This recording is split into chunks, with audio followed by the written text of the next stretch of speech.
Ladies and gentlemen, welcome to the holiday edition. It's another episode. It's your favorite night of the week. It's Monday Night Mic'd. I am your host, John Quinn. We have an action-packed show for you tonight. Later on in the show, we will hear from current Sea Dog, Brady Burns. But first, our main attraction tonight. He joins us. You may remember him, number 27 from the St. John Sea Dogs, now in the NHL, playing alongside Jonathan Huberdeau. It is Mike Hoffman. Mike, welcome to the show. Hey, thanks for having me. No problem. Our pleasure indeed. Mike, the question I have to kick off with, because it's on everyone's mind, what have you been up to? How have you been occupying yourself and trying to keep sane here during the last 2 months or so?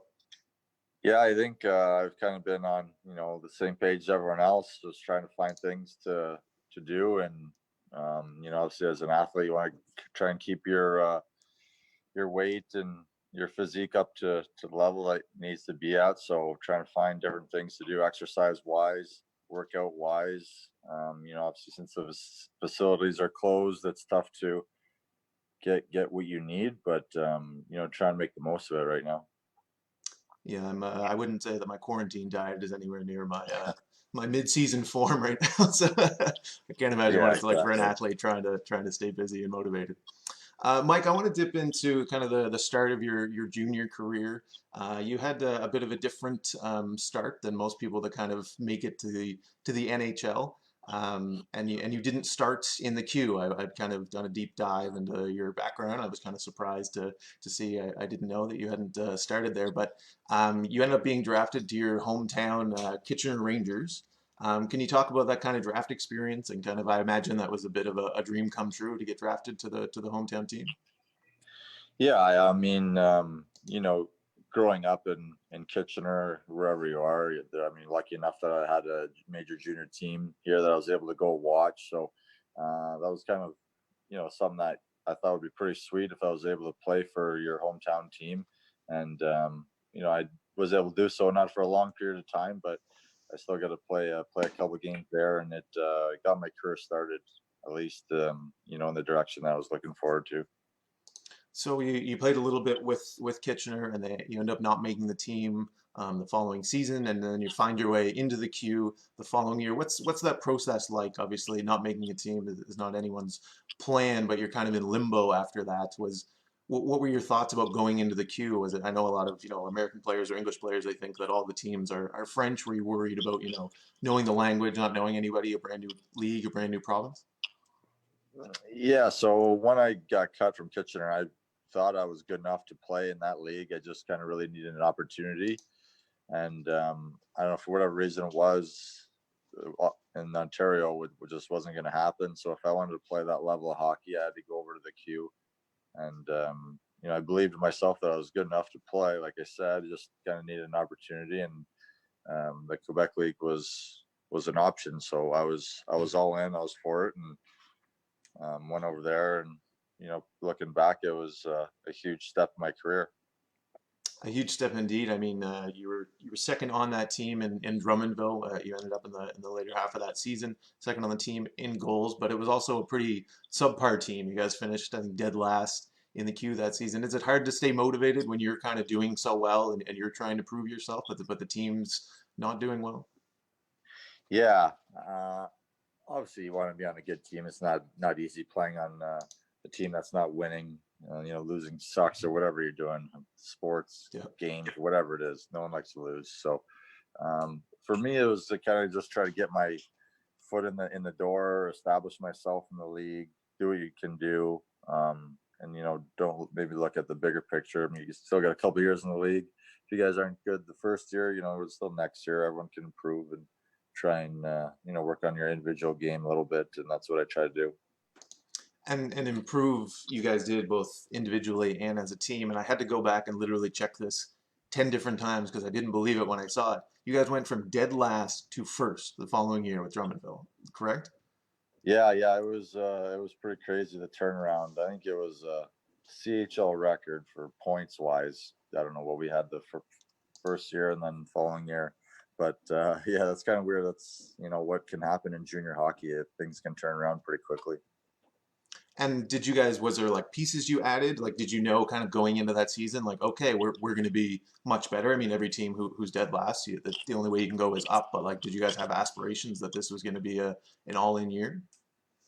Yeah, we got in. I think it was two new overagers. So obviously the 20-year-olds are a pretty important piece to the hockey team, and we got in two guys that were pretty good and fit in well. And um, you know, obviously myself, everyone had a full year of experience. So coming back, you know, it was just we were hungry and we got off to a good start and never looked back. Yeah, never look back. I mean, you won 14 games all year the year before, and then that season you only lost 10 all year. It's just like Yeah, insane. I so literally 10 have, I and was like, am I missing a season? Like, where's the rebuild here? I don't understand. 10. Um, and that same year, I mean, you guys go on to the Memorial Cup. Rimouski's hosting that year, so I mean, there's the two slots coming for the Q, and you guys end up beating Rimouski in the playoffs and the semis, and then getting into the finals. Do you have any memories of that kind of playoff run and that march towards the Memorial Cup? Yeah, for sure. I remember it all. You know, like you said, Rimouski was the host, and we faced them in the semifinals of the league playoffs, and were able to beat them. So they had it was close to a month off until they were playing another game in the Memorial Cup. So they were able to get some rest, but you know, not sure if that's the ideal situation you want to be in going into the Memorial Cup. But all those playoff runs, they're memorable. It's great for the team. It's great for the fans and city, everyone to take part in, and you know, obviously, it's a big championship that we were able to win. And I was kind of shocked. I saw your stat line from the playoffs that year, and I was like, oh, you must have won, playoff MVP. And I saw that you didn't win it, and I was like, okay, you had something crazy, like 19 goals or something. And I looked, and it was actually your teammate had 52 points in the playoffs, which is just like a ludicrous stat. Yannick Riendo Yeah, just like absolutely popped off for 52. I yeah, thought that was insane. he had a heck of a year, even in the regular season. I think he was first in the league. But he was a good player, and we are lucky to have him on our team. And that same year that you guys made it to the Memorial Cup, Kitchener in the OHL missed the playoffs entirely. Was there any? Did you keep an eye on that by chance, or was it Uh, were you pretty focused on your own yeah, team's efforts?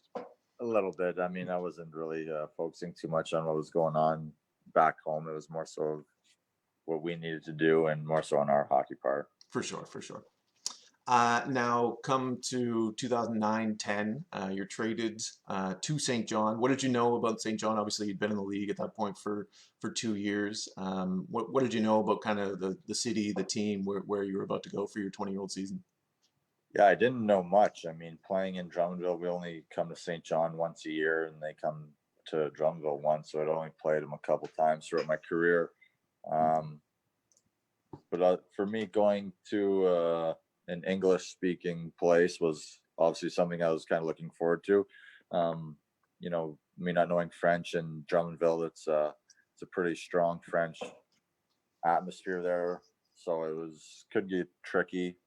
But yeah, that's kind of what I was looking forward to going back to. I wouldn't say home, but you know, something that's a little more comforting for me.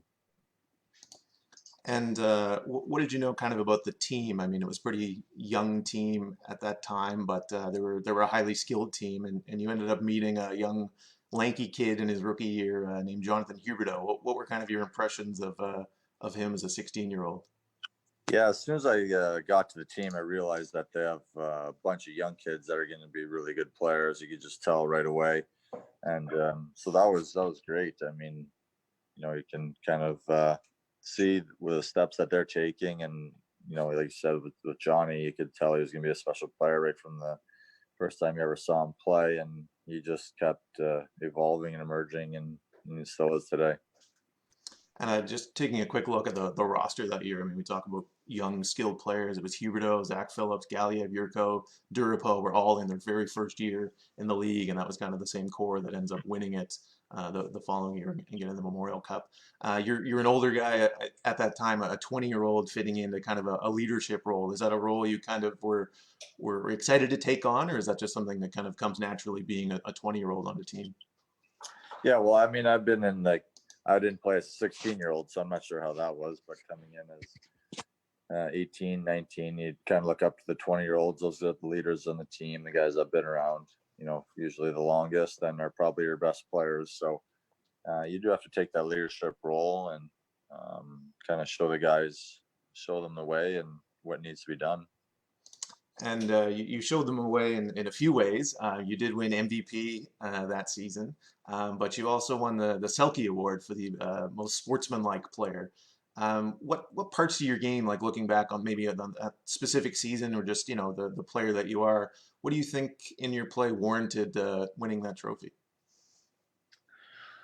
Yeah, I mean, having Jared Gland as a coach that year, he gave me the opportunity to play power play, penalty kill, and obviously 5-on-5. So I think being able to play all situations obviously helped for that. And then you stay out of the box a little bit, and it gives you a little benefit in that regard as well. For sure. Now, obviously, a deep run, and we end up playing our rivals in the finals that year, and they end up taking the championship. But were there any moments from that year, whether it was the playoff run or just that season, and kind of, I mean, St. John at that point was still a fairly new team, and this was uncharted territory for us. We'd never been into a finals before, and especially to play against Moncton. I mean, that must have felt pretty special. But any moments from that year that stick out to you? Yeah, I remember that run, and we had a feeling we were probably going to face Moncton in the final. They were the other team, that was the team to beat. Really, they had a good hockey club, and we did what we could. But at the end of the day, we just fell a little bit short. Now, I did in my research, I like to take a look at the records and things you may have kind of forgotten about as they have been, 10, 11, 12 years ago. But you still are second all time in the entire Q, so 51 seasons for game winners in a season with 15. The record's 17, and it's held by some guy named Pat LaFontaine. So you're in pretty good company there with game winners, and that was your season, of course, with St. John. And then you still hold a couple Sea Dogs records for fastest overtime goal. You scored it in 12 seconds. Fastest goal from the start of the game. It only took you 9 seconds from face-off to score at the start of the game. And then for most power play goals, you had 17 in a season. Is there any of those that kind of you remember that OT goal or maybe the goal at the start of the game that stick out that you knew at the time maybe that was a record setter? I do remember the overtime goal. And then, obviously a few of the power play goals. It's kind of been my bread and butter, working my way up into the league. But I didn't know that was second in all time against Pat LaFontaine. So that one's pretty cool. Yeah, not too bad, not too shabby. So going forward into 2010-11, you joined the Binghamton Senators in the AHL, and your very first year in the AHL, you're out of junior, you end up winning the Calder Cup championship. Is there any what do you remember from that season? Yeah, so transforming, trying to get into the professional life, adapting to, the new pro hockey. It was definitely a challenge and something that I needed to work at. And obviously, you're not just going to come in and start dominating. The first year I was playing in the fourth line, you have to work your way up. Kind of, it's like you're starting junior all over again. Right. And then you make it in the playoffs. We had a really good team that year. Fortunate enough for us in the AHL, the Ottawa missed the playoffs, so we got I think Okay. 4 or 5 players sent down from the NHL club down to play with us in the playoffs in Binghamton. So that was a huge help. And I think I was the only guy in the roster that hasn't played an NHL game. Wow. Yeah, so there was definitely a strong team in the AHL. Wow. But yeah. So in the span of 3 years, just to recap, you'd been in 2 Q finals, a Mem Cup semifinals, an AHL finals, and you'd won a Q title and a Calder Cup. Like you must have felt like, okay, this is what hockey is now. I just win all the time. Like, did you not feel on top of the world, kind of unstoppable at that point? Yeah, it was kind of like normal, right? You go into the playoffs, it was just one of those things, and then before you know it, you're in the finals, and everything goes by pretty quickly. But you do remember and try and learn from your experiences in the past and what you can do to help the team. Now, are there maybe differences you notice? Obviously, in junior, it's a little different because everyone kind of knows the cycle. But are there things that you notice that are kind of the difference between a championship caliber team and a team that might not have that kind of X factor? Yeah, I think if you're gonna win the championship, regardless of what league it is, everything you're gonna be there's gonna be some similarities. You have to have, your leadership. You got to have a good team, good chemistry. All those things go together. You got to work hard. Um, but for me, in junior, I knew I was kind of the guy that had to. I was a top player, so I was the guy that kind of had to do it and take it upon myself. And once I got in the American League, I was playing in the fourth line, like I said, and it was more so just about going out there and working hard. I probably wasn't going to score 2, 3 goals and win the team the game, but do what I can to try and chip in here and there. For sure. Now, over the next few years, you're kind of up and down. You got a couple games in with Ottawa, but then you're back at Binghamton. You had a short stint in the ECHL. Is that a bit of a grind, both mentally and physically? Is you're kind of, okay, where am I going to end up? Is this all going to, go up in smoke tomorrow? Or can you see a direct path to, okay, here's how I'm getting to the NHL and staying there? Yeah, you got to take it slowly. Obviously, you want to develop and play as much as you can in the American League and just wait for your opportunity if you do get called up. And then once you do, you got to try and take advantage of it because, they might not get another chance at it. You might not get the greatest opportunity, but I think the American League is great for developing because, you don't see too many guys jump right in the NHL unless you're McDavid or Crosby is a few guys that are able to do it, but Right. majority of the other players have to develop still and work on their skills and what needs to be done to play in the NHL. And then you started the season with Ottawa in 2014, 15. Did you kind of know then that, like, okay, I'm here to stay, or was there a certain moment or game that you kind of knew, like, okay, this is permanent? Yeah, I thought I was good enough to play in the league. It was just like I said, getting an opportunity and being put in a position to succeed. And I think once that happened, I took advantage of the opportunities. And you never know what if you're going to get sent back down or not. So you pretty much play every game like it's your last and Yeah. go from there.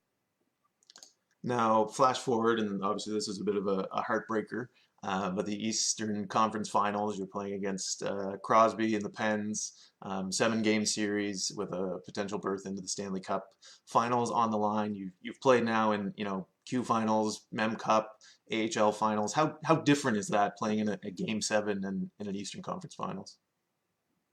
Yeah, it's something it was fun times. It's something you kind of dream of and pretend as a kid playing mini sticks or playing road hockey.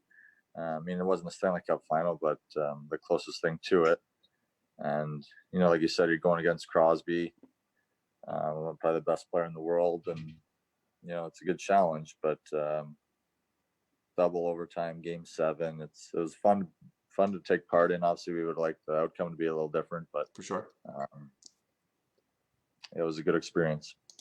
Now coming in, Ottawa's the only Canadian team still in the Stanley Cup playoffs. Now they've reached the Eastern Conference. Obviously, they're playing Sidney Crosby, who's kind of Canada's player. Did you feel the support of kind of being Canada's team at that point in the playoffs?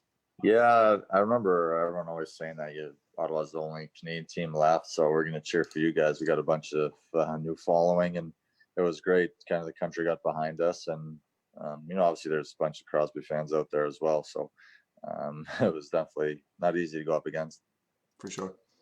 Now, shortly after that, you end up getting traded from Ottawa to the Sharks for all of about 4 hours, I believe it was, before being dealt to Florida. And I found a picture you had shared on Twitter that I'll pull up. I know you can't see this. I'll describe it to you. It's you and the guy who runs the fan club for the Sharks holding up the banner, the Hoffman 68, and it says, June 19th, 18 to June 19th, 18. Can you tell me the story maybe behind that photo and where how that all started?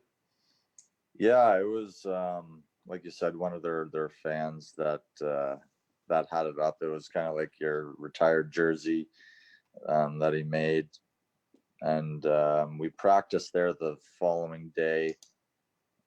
And our PR guy got in contact with them, and so we did a little swap. I sent him a jersey, and I got to take that back. So it was all in good humor. there's heckling going on, but as long as it's done in the right fashion, there's nothing wrong with it. Oh, for sure. No, I thought that was funny, and that was classy from you to get the photo with him. So when you end up getting traded to Florida, who reaches out first? Is it you texting Jonathan? Is he texting you? Who reached out first? Um, I don't know. I really don't know the answer. Who texted? You can take the credit. It's fine. We don't Yeah, fact check here. no, I had his number from in the past, so um, I think it was. I'll say he texted me first. Give him the benefit of the doubt. That's a good guy move. Give him the credit. And then in doing some research and pulling up some clips and stuff, I was looking you up on YouTube and I found a home opener this year for Florida. You end up scoring a hat trick, and Huberdeau has the first two assists on the hat trick. There's not really a follow-up question at all. I just thought that was sweet that the two Sea Dogs end up hooking up for 5 points. And then on the other side from Tampa Bay, Matthew Joseph, former Sea Dog, scores for the Lightning as well. So combined, there's 4 goals and a couple assists from the Sea Dogs. But It would be a good opening for the former St. John's. exactly, exactly. Well, Mike, that does it for our official questions. We still have the lightning round. A couple of questions pouring in from Facebook that I'll get to just quickly. James Weens wanted to know who's your favorite player to play with in Florida, and don't feel like you need to cop out and say Hubie here. He's great. I do enjoy playing with Johnny. Keith Yandel's a great guy to have around. He's hilarious in the locker room and definitely always keeps the dressing room light. So yeah, I go one. There's two guys there. That's a great spot. Obviously, I like playing with Huberdeau. He's one of the best passers in the game, and for me, that's kind of what I need. I try and get open, and Yeah, he's usually to get the puck to you. So, yeah, it's fun. I mean, there's good guys everywhere. You can't really go wrong. for sure. But those are probably the top two. And another one coming in. This wasn't a question; it was just a comment. It was from Shelly Reinhardt, who was your former billet mom. She just says, "Our boy, all grown up and still making us proud." So, Yeah, yeah, they were awesome. Her and Richie, and still stay in contact with them, and it was a great time when I was there. awesome.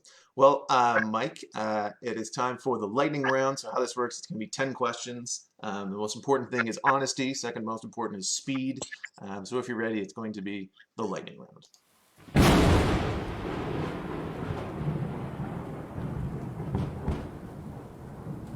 We're good. Okay, question number one is a humble test. It's the one I give to everyone. If you get this right, it means you're not a very humble guy. If you get it wrong, really wrong, that means you're pretty humble. How many points did you finish with in the QMJHL? Year one or total? Total career in the Q. How many points did you have? 170. 170. You're very humble because it was 227. So you were way under. Good job. Number two, summer is creeping up. What's the worst summer job you ever had growing up? I worked at a furniture store, so I had to kind of load the trucks coming in. You had to put together beds, tables, chairs.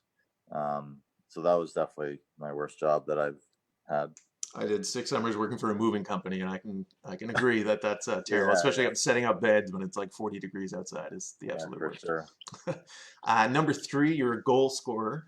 Thinking back throughout your entire career, what's the most important goal you feel you ever scored? Whether it was one that won a game, or got you out of a bad streak, or got you you think made the team or something. What was the most important goal you think you ever scored? I think it was game 6 against Pittsburgh Penguins in the Eastern Conference Final. I scored one in the third period, and we ended up winning 1-0. So it was Wow, it got us to game 7 against Pittsburgh, and that was probably one of the biggest ones that I can remember.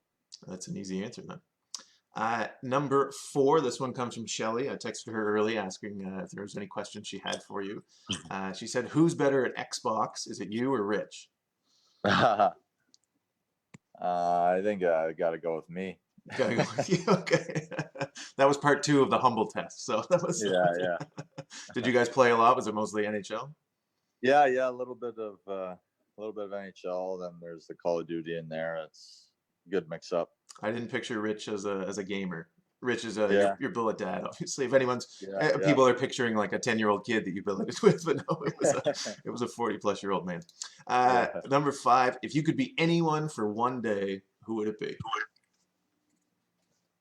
Well, since we watched Netflix is popular right now, I got to go with Michael Jordan. Just watching the documentary seemed pretty legendary, and obviously still is. So I'll go with MJ. MJ. No wrong answers there. Number six, after scoring a hat trick in Florida, have you ever kept a rat? One of the rats they throw on the ice. Have you ever kept one? No, I don't. I think there was one of the fans made one that you hang on your Christmas tree and had like your name and number on it. So Wow. I had one of those ones, but not one of the ones that they throw on the ice. I didn't know if it was like a souvenir you'd keep, like the Hockey Night in Canada towel or something, Yeah, but that's cool that he makes those no, for the Christmas tree.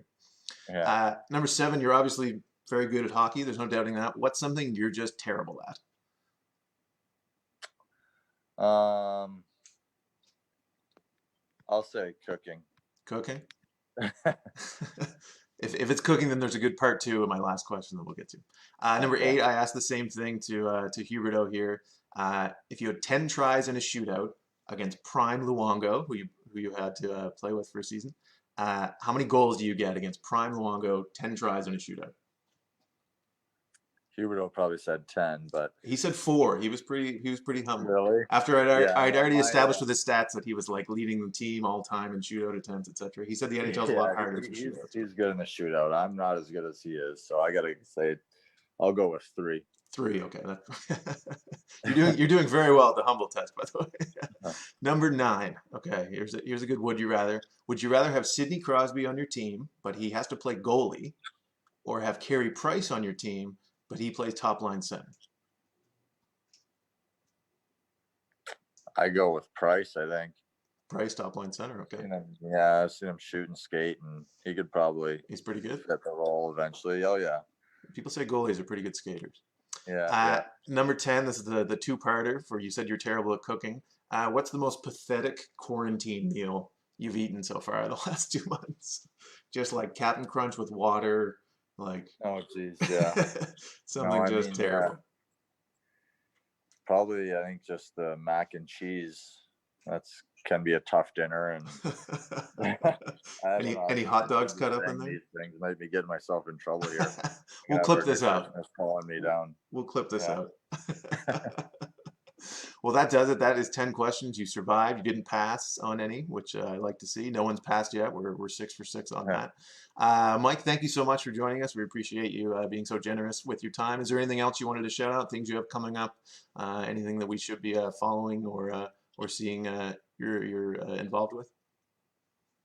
No, not much. I mean, hope everyone's staying safe, and thanks for having me on the show. And we'll see. Hopefully, Sea Dogs and us can get back on the ice here as soon as possible.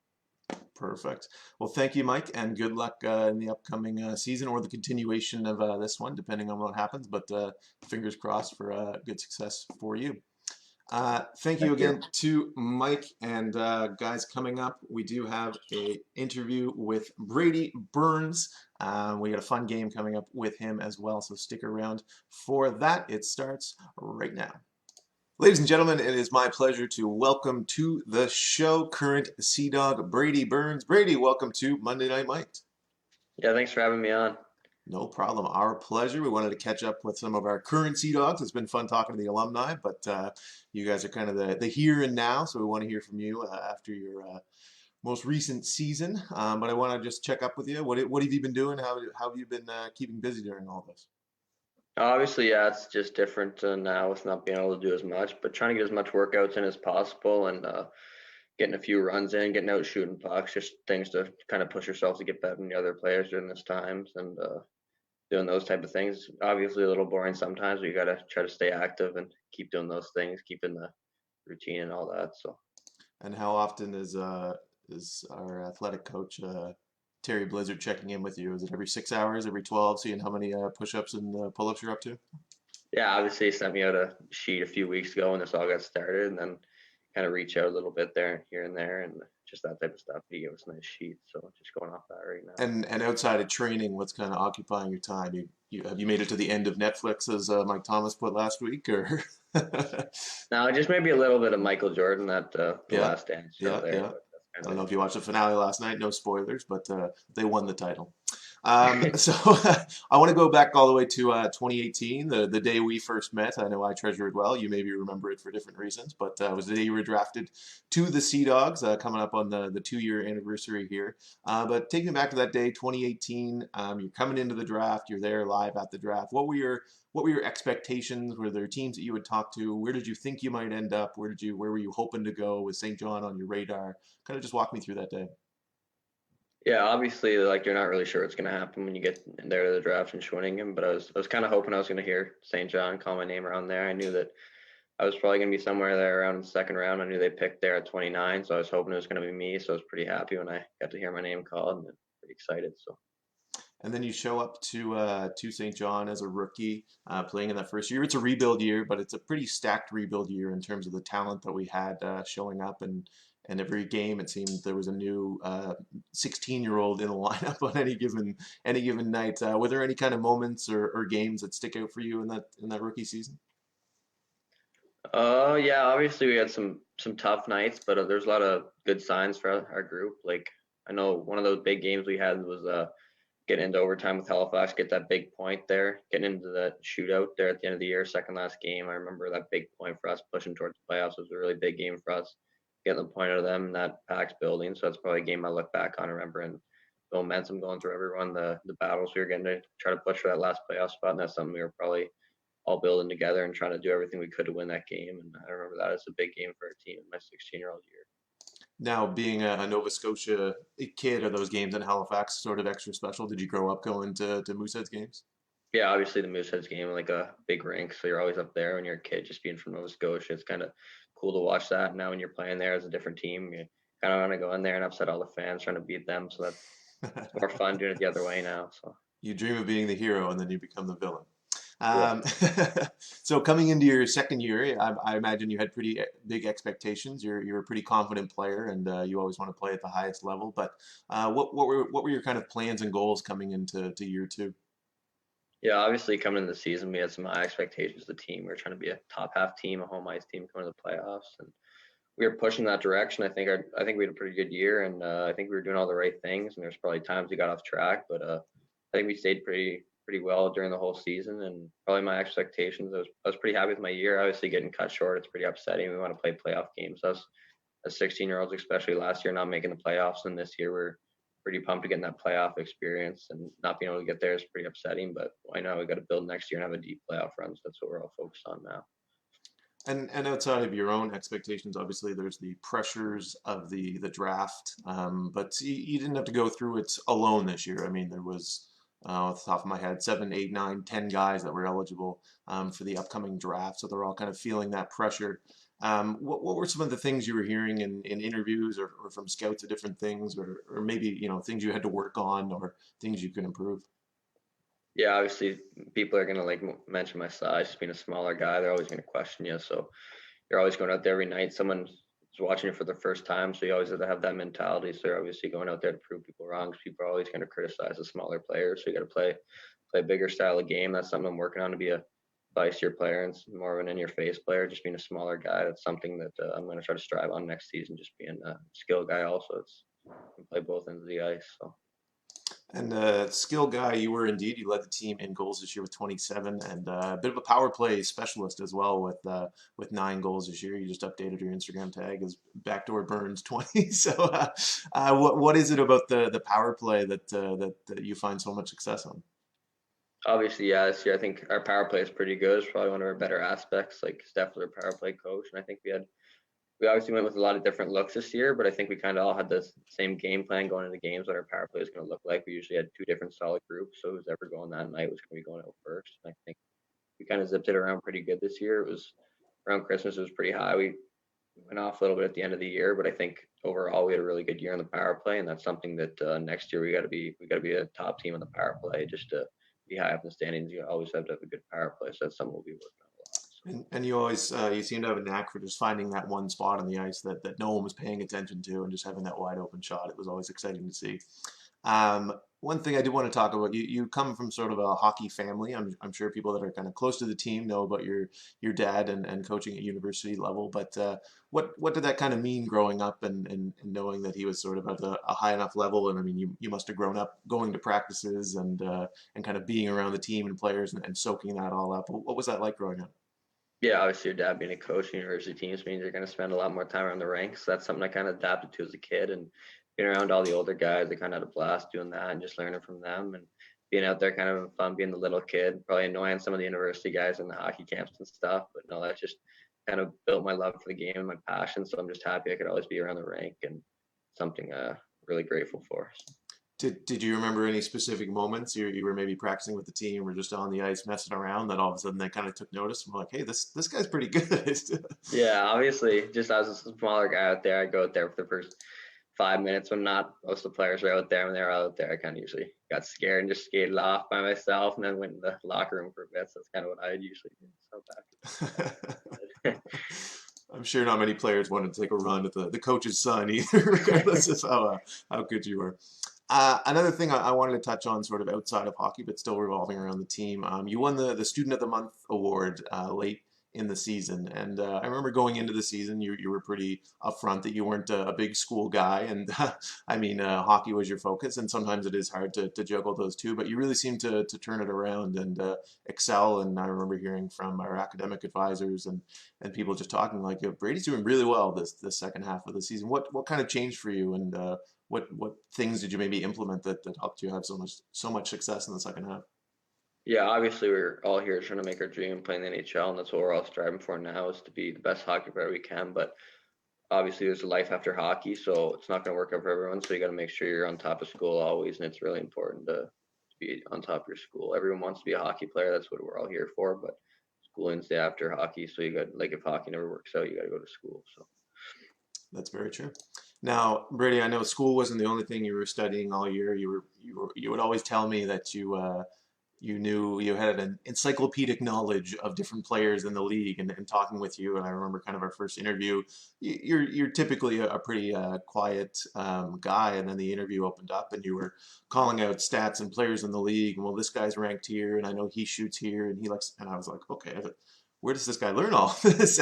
And you kind of bragged that you have an encyclopedic knowledge of which way guys shoot, and you said even before this interview, as long as I'm on the ice with them once, I'll remember forever which way the guys shoot. So in preparation for this, the lightning round is kind of reserved for the alumni, but I wanted to come up with a fun little game for us to play now.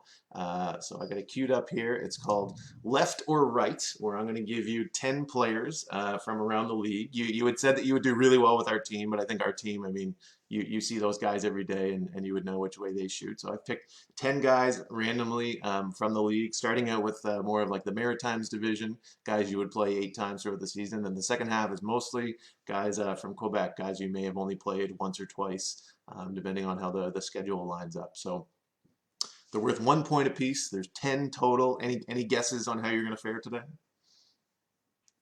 I think I should be pretty good. Pretty good. Pretty good. Okay. That's what I like to hear. So number 1, we're going to go with, I got it queued up here, Mika Sear from the Moncton Wildcats. Left. She was, wow, no hesitation. Started with an easy one. I'll update the score here. We got production value out the wazoo on Monday night. Mike, it's not 10 yet. We're hopeful. There we go. It's 1 now. On to number 2. This is easy again. We're staying in the Maritime Division. He's a rookie, so you probably only played him a few times this year. We'll go with Cole Huckins. Left. Left again. Wow, 2 for 2. I thought I'd have more time to update the score. Here we go. 2. I hope this gets harder for you. I really do. Again, staying in the Maritime Division. This is a name that jumped off the page for me from the Cape Breton Eagles. Tyler Hynum. Righty. Righty. Okay. Cole Harbour, Nova Scotia guy. I'm sure you kind of knew him growing up. It's a bit of a cheat move on me. That is 3 for 3. This is way more impressive than I anticipated. Number 4, again in the Maritime Division. This is from the Charlottetown Islanders. He's a right winger, Gaten Jobin. Left. Left. Wow, no hesitation. Do you have Google up right now? Show us your screen. Show No. us your screen right now. 4 for 4. I swear we didn't practice this beforehand. I mean, you've been practicing your whole life. I just came up with this today. But number 5. Okay, we're out of the Maritime Division. These are guys you've probably only played anywhere between like 1 and 4 times, maybe even 0 and 4. So we'll go with from Chicoutimi, Hugo Savinsky. Righty. He's a righty. I mean, you got a 50-50 chance. They don't usually list if they're ambidextrous, but righty is correct. You are 5 for 5. This is insanity. Okay, moving across now to Blainville. Number 89, Miguel Torigny, defenseman. He's a righty. He's a righty, no hesitation. This is like watching Jordan in his prime right now. We are 6 for 6. Moving on. Number 7, it's going to come out of the Rouyn-Noranda Huskies. This is Alexei Arsenault. Lefty. Lefty. Okay. You nailed it. This is lefty, 7 for 7. I hope this eventually becomes a game show against other kids in the league. Money on the line. I'll host it gladly. This could be like a second career for you. Possibly my favorite name in the league. This is from the Val-d'Or Foreur, Jeremy Biakabatuka. Righty. Righty, no hesitation again. Fantastic. 8 for 8. I'd ask if these were easy or hard, but I think you're kind of demonstrating that. I didn't know. I didn't know how obscure to go. But next one. I mean, this is kind of a gimme for you. I'm guessing. Another Nova Scotia kid from the Phoenix. It's Bailey Peach. Lefty. Lefty. You are 100% correct. 9 for 9. Now we go into this little mix up here. It's actually a goaltender. You have to tell me which hand they catch with. You've only ever played this goaltender once. I actually did a deep dive on the stats. You've only ever played this guy once. From Victoriaville, Fabio Iacobo. He catches, like, he's a lefty with the stick, so he catches this hand. That is 1,000% correct. Brady Burns, you went a perfect 10 for 10. Add that to your resume. Call up any scouts if it's not too late in the NHL draft, I should say, that you went 10 for 10 on the inaugural edition of Left or Right. Anything to say? Your winning speech? Anyone to thank? No, I just. When did you get that power? Is this like, are you actually just bragging? I mean, I'm an idiot. I have donkey brains, but is this like, do most players have this sort of knowledge, or is this something that you found even in like Pee Wee? You were like, okay, this guy shoots left, this guy shoots right. I don't know. It's just kind of something I kind of remember just playing against guys. It just kind of sticks with me. It's kind of weird, but it's just something that's always happened. So. Do you ever challenge anyone else on the team? Like, is this a game on the bus or anything? No, just all in my head. So I mean, if I was going to give you any tips, I'd say play for money based on what you just did here. Well, fantastic, 10 for 10. Fans tweet at Brady Burns at Brady Burns 20. List them off some players. He'll play on Scouts Honor, and he'll list off if they're left or right. Or I wonder if any players have ever been listed as ambidextrous. I think that'd be hard to play with a curve stick backwards if you were switching it back and forth. But anyways, Brady, thank you so much. Any last shout outs, things you have coming up, things we need to know about, follow you, etc.?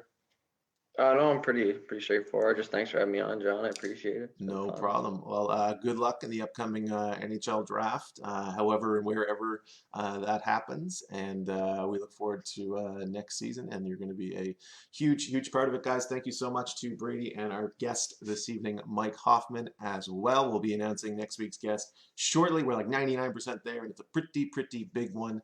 So look for that. And we'll be back here next week at 7:30 Atlantic on Facebook Live. See ya.